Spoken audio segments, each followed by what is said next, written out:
talking about the best interface and no interface. My name is Hannes. I have a small company, UX company in Graz. Last year or this year we developed the product of the year awarded by NASA. We have a lot of small projects and a few big projects. We also developed the needs innovation model as a little small creative company. Don Norman, who knows Don Norman? Few of you. He also had a real problem with the interface, is that it is an interface. So, every one of us who wants to solve a solution has a need. And has a goal. And you don't want to have interface to achieve this goal. So, every interface is a hurdle for us. There's a terrible trend in technology. I think I'm one of the only not really technical presentation here, so I can say there's a terrible trend in technology. We have thousands of apps in every app store, and it increases every month, every second. The other thing is the invest in research and development is 3,215 euros for every employee in production for devices, but only 67 euros for services. So we develop technical things, we develop devices, but we don't invest in human needs, and their behaviors. Another graph, it shows the size of the Internet of Things device market. It increases also. Until 2019, with more than 30 billion devices in the world. It's really a huge amount. So, one example. I found the app is top or flop. It's an app to open the door of a car. So, what can you do with the app? When you walk up to the car, you pull the smartphone out of you, you wake up the phone, you slide to unlock, you enter the passcode, you swipe to search the API, you tap the app icon. Then the next step is wait for the app to unlock, then make a guess with the menu, tap to unlock, use the slider. I think that's it. Then we have opened the door. Open the door, yes. But is it easy to open the door such the way we know?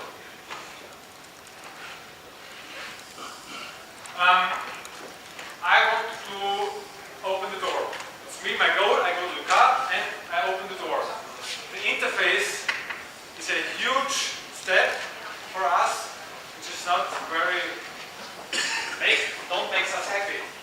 So this app, or the Internet of Things app, is only an additional hurdle for us.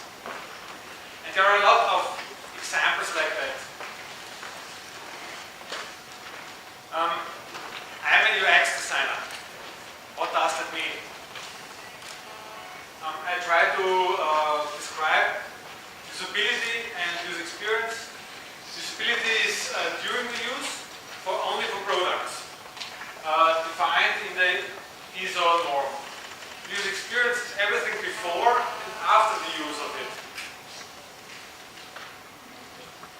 Of a service or of a product. So, for example, we also developed the Philips DPM. We developed or designed the new interface for it, but also tried to design the whole user experience from the shop until the usage, and after the the usage, the service after that.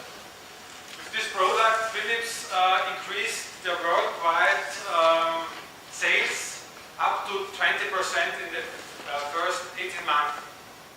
Only because we tried to find the needs for the doctors and lawyers. It's really a special product, I know. It's a recorder and it costs 600 euros. Every iPhone can record something. But these products are really special for special needs for lawyers and doctors. So I'm a UX designer, I want to solve problems. That's the big difference. And when we don't have the usability, you see, user experience is everything before and after a use, or to solve my need. So, best interface is no interface. I can solve my need without an interface, so I don't need the usability for a product. I have some examples. Okay, we have to design the human interactions. UX is a really huge area of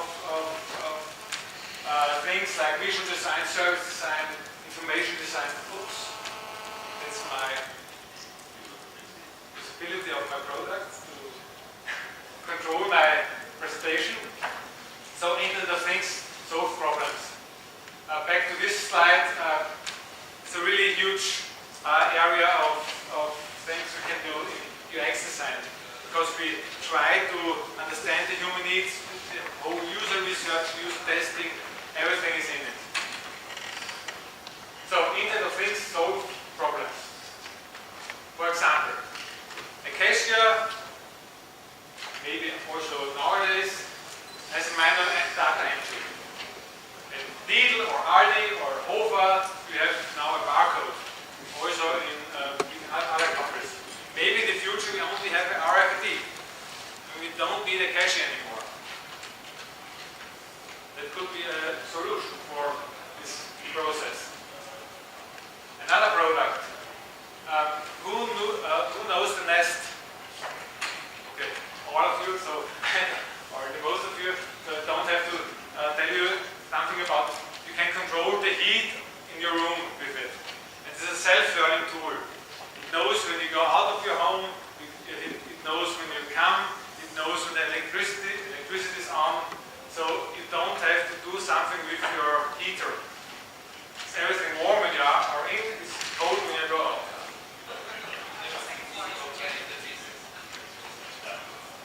The next thing is a t-shirt from Ralph Lauren. It sends every body conditions to your next doctor, maybe to your home. So you don't have anything on device with you when you go running, when you do something. So there's also no interface. You could yourself inflating tires. Who knows this product? Some of you, tire knows when there's less air in it. And there's a self-inflated tire when there's air. Yeah, these are things we as humans don't want to do. So with the Internet of Things we can solve problems which we want to do. But the most apps or solutions, the interface is an additional help for us, which makes life easier. For example, the baby, smart baby monitor. Monitors everything of the baby. But it can't replace the mom. The baby needs the mom. When there's something with the baby, the mom has to go to the child. But maybe the mom has much more time and can go out and do other things. The best wireless key locator. You also need an interface for it to find your key.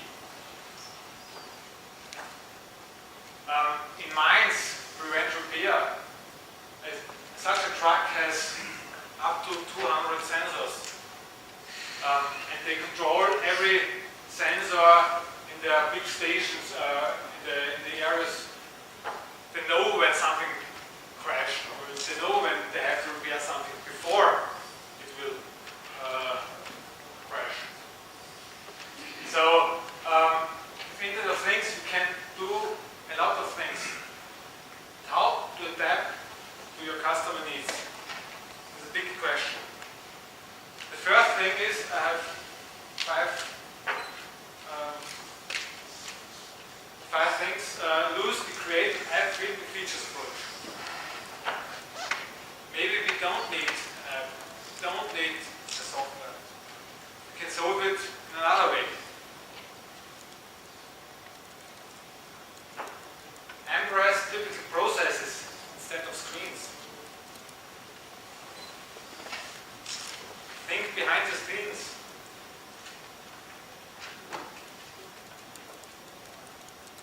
Don't search for solutions, search for insights. How people work. What are the main use cases? What are the hurdles in our world, in business? What are the things where people lose most of their time? How can we help them to improve processes?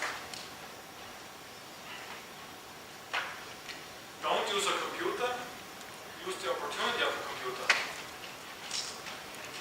The computer is a really good thing.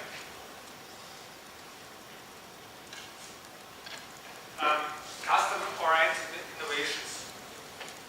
As we saw at the beginning that the most investments in research are in product development, devices.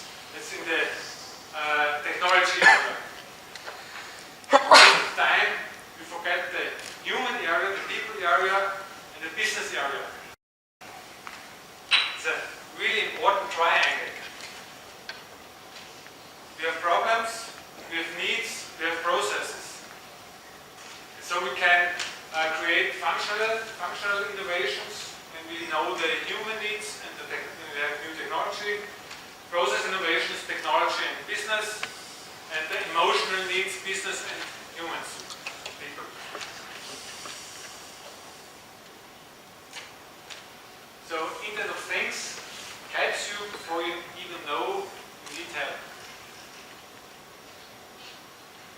And that's the thing we have to think about when we develop a new tool, a new technique, a new solution for somebody. I think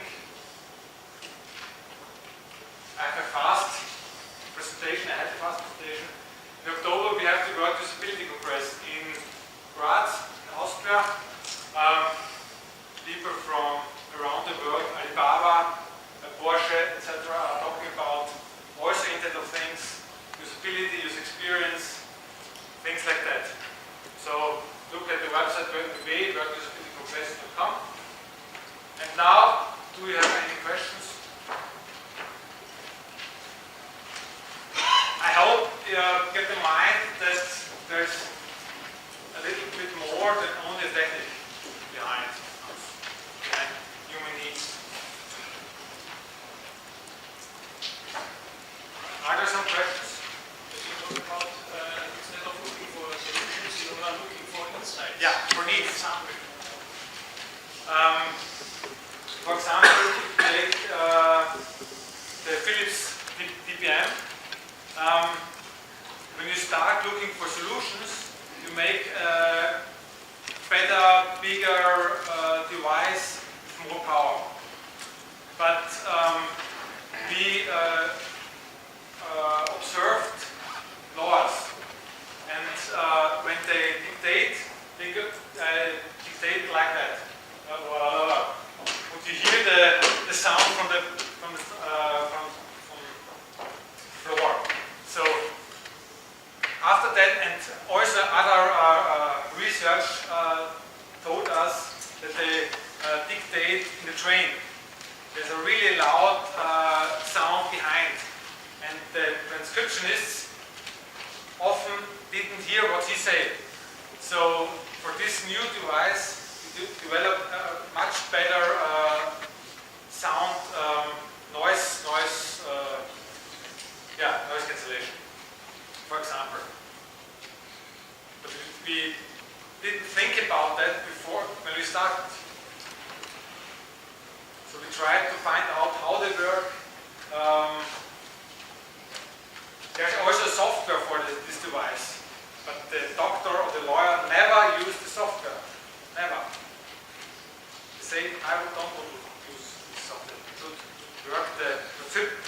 receptionist or the office manager with the software. But it has to look really great, has to look high quality, because he will buy it. He will have a great software. How do you access to people, samples of people? Because if you ask the two lawyers, they have completely different mindset on a lot of samples or doctors. That's right. So how do you get, let's say, first sample of we take a sample of 8 to 10 people from every target group. From every target group, from a needs target group. We don't have a target group that is 30 to 50 or 30 to 20 and is a lawyer. We have target groups divided in needs. A lawyer who is a new young lawyer who is self-employed, has no other, has no office manager. It's one target group. Then the other lawyer are really, I will say, old lawyer, which dictate analog. Don't have digital recording. So for this device, we also developed a screen which looks like an analog recorder. I know it's strange, but these people buy this digital recorder because they knew it. They knew how it works. The digital recorder shows them. So these facts, we increase the sales worldwide. I think there are a lot of really small things we developed and we implemented. There are no huge innovations in it. There are small innovations. There are specific target group innovations. And that's it. And that's something you have to understand, that there are a lot of small things which make it great. A product at the end of the day. Any other questions? And then how do you get buy-in from management, for example? So Philips has also products which just have a bigger power, are more powerful or so. How do you get buy-in with the teams and the management of these companies? How do I come to them? Do you know? Or how do you convince the management that your approach is a good approach? Yeah. We work together with them, product management, and it's a really hard, intensive work with them. We don't have to convince the management, we convince the product manager, and he convinces the management. And we include the product manager in our research, in our weekly meetings, and the product manager is also convinced about the solution. But there's sometimes a really big problem when we have to present it to a manager.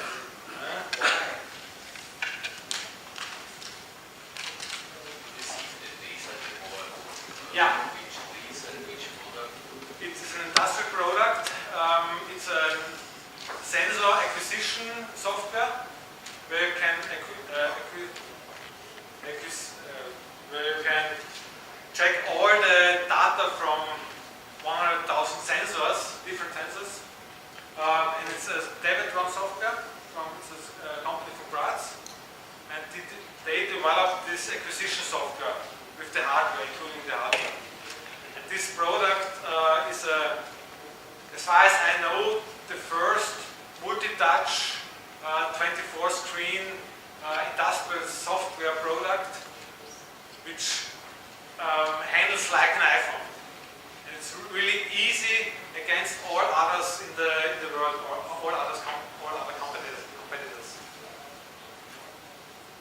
So if you look on trendcorder.info, that's the product. Trendcorder.info.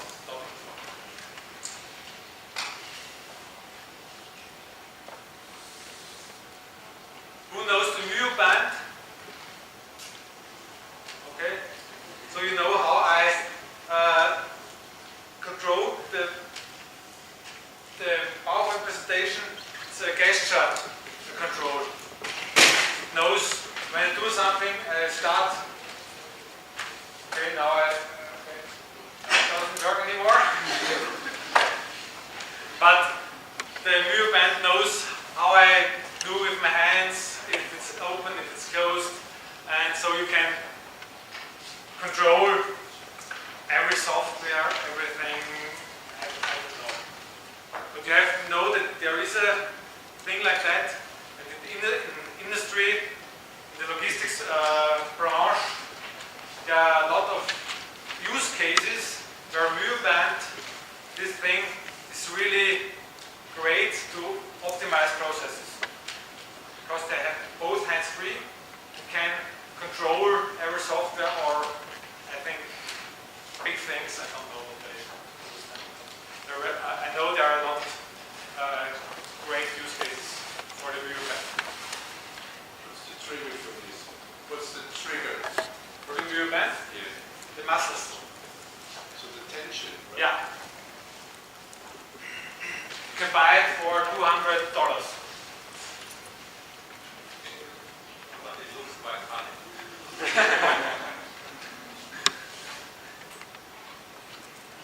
Other questions? Then we'll say thank you. I think now we have a call.